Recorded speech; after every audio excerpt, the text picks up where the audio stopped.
Shalom anak-anak sekolah minggu, selamat hari minggu. Cikgu berharap anak-anak semua dalam keadaan sehat dan sentiasa menjaga kebersihan dan kesehatan diri. Oke, hari ini Cikgu akan bercerita tentang Yohanes Pembaptis. Oke, Yohanes ini adalah orang yang membaptis Yesus. Bagaimana dia dibunuh? Mari kita dengar cerita ini.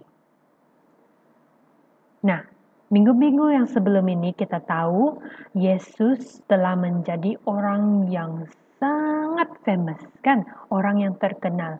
Semua orang mau mengikuti Yesus dimanapun dia pergi. Semua orang mau mendengar Yesus. Semua orang mau minta Yesus kasih sembuh mereka, kan? Nah, Raja Herodes juga telah mendengar tentang Yesus.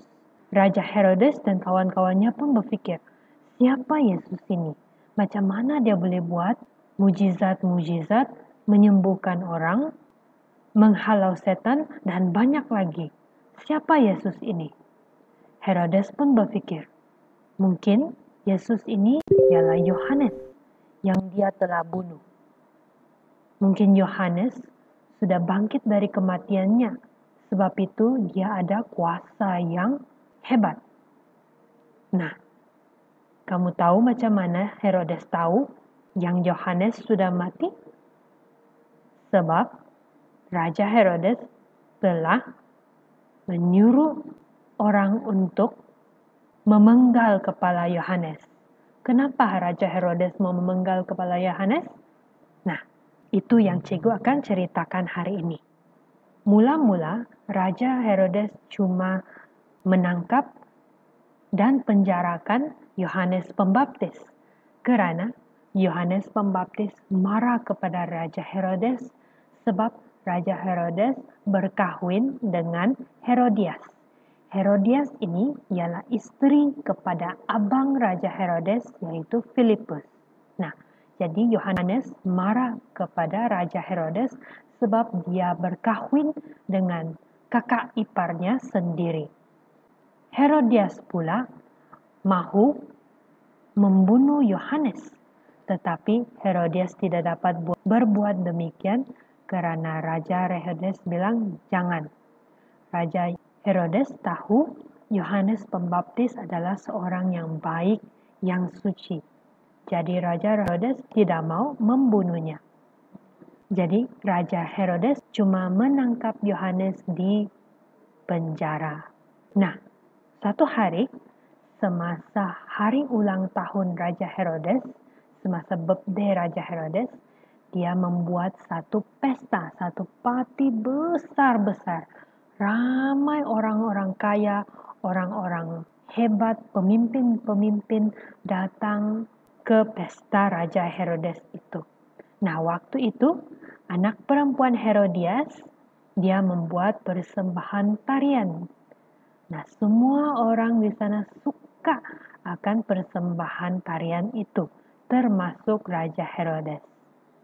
Raja Herodes sangat gembira, jadi dia cakap dengan anak perempuan Herodias, "Oh putri, kamu bagi tahu saya apa yang kamu mau," dia bilang. "Apapun yang kamu mau, saya berjanji, saya bersumpah, saya akan menunaikannya." Nah, Raja Herodes berjanji dan bersumpah akan menunaikan apa saja permintaan anak perempuan Herodias. Anak perempuan Herodias pun berjumpa dengan ibunya, Herodias. Apa yang patut saya minta dari Raja Herodes? Herodias pun bagi tahu anaknya, kamu minta dari Raja Herodes kepala Yohanes Pembaptis.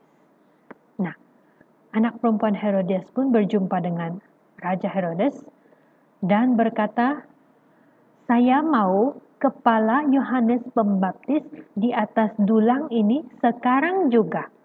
Nah, mendengar perkara itu, Raja Herodes merasa terkejut. Dia juga rasa menyesal dan merasa sedih. Tapi apa boleh buat? Dia sudah berjanji dan ramai orang di pestanya itu sedang menunggu melihat perkara itu. Jadi Raja Herodes tidak boleh mungkir janji. Dia mesti menunaikan janjinya.